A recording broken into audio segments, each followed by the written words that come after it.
Good day mga kapobre, ngayon may review tayo ng Rossi Adventure X 150i ng Rossi. Yun ang pinakabagong scooter ng pang-adventure talaga, napaka-poging looks. At hindi lang po siya pang-adventure kundi pang city riding na rin po. Pwede sa angkasan at sa long ride. Ang ganda. Ganda ng kulay white. Tsaka yung logo niya sa gilid, napaka-aggressive yung ano rin niya. Parang kilay dun sa projector light niya. You know, very aggressive. Parang ano siya, agila ang mata. Oh, napakatulis.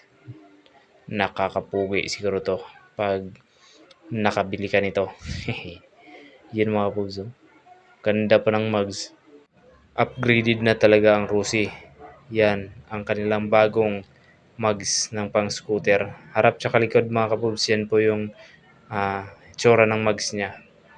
Tapos yung shock niya sa harapan may takip na rin para sa putik, ulan, mga talsik-talsik na bato. Hindi na magagasgasan yung pinaka fork niyo sa harap. Fork shock. Yan. Ganda ng white. Alin sa inyo mga kabubs? Color white or red? Pili lang kayo dyan. Yan ang kulay red to. Ganda rin yung kulay red. Litaw na litaw yung kulay niya. Pag dito naman sa white, very clean. O di kaya ano siya, maliwanag siya tingnan, no? Puting puti. Yun, no? Sabot-sabot lang mga kabubs. Aridre, magsabot-sabot lang tayo sa Rossi. Solid, nindot kayo. Oh? Ganda talaga nito. Tingnan nga natin.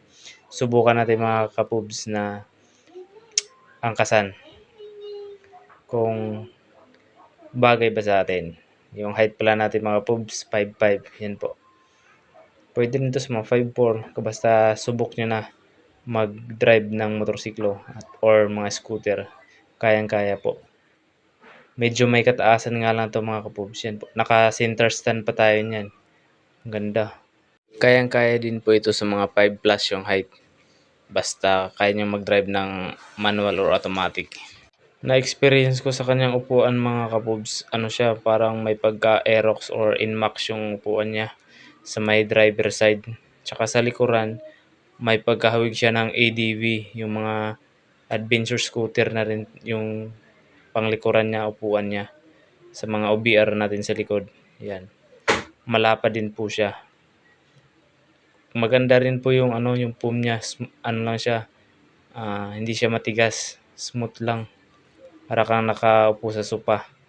Yan, tas chine-check ko yung gilid. Maganda na rin yung putre sa likuran, yung sa angkas. Maganda, tumutunog. Sumasabay, parang ano siya, mga gawang quality na talaga siya. Ganda, tumutunog yan pag tinutupi mo. Yan. Pwede. Tsaka yung ano niya, preno niya, ang ganda ng play.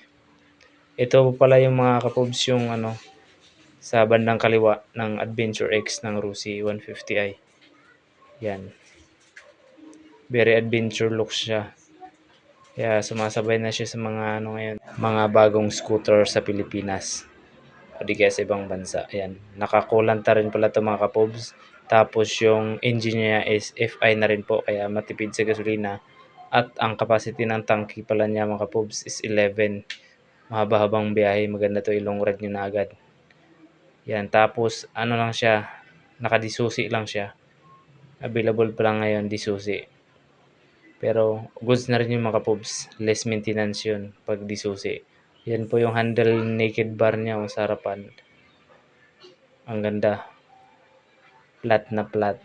Di ka na magmo-modified. Maganda at very good na yung handle na to. So mga kapubs, pwede pala kayong mag-installment din dito. Pwede rin po kayong mag-cash. Mag-inquire na po kayo mga kapubs sa malapit na Rossi branches sa inyong lugar. At siguradong abot kaya at pangmasa naman po yung presyo nito. At yun lamang po ang aking nakaya at mai-share sa inyo mga kapubs. Ride safe always and please subscribe my YouTube channel. Pobre Moto, daghan kayong salamat.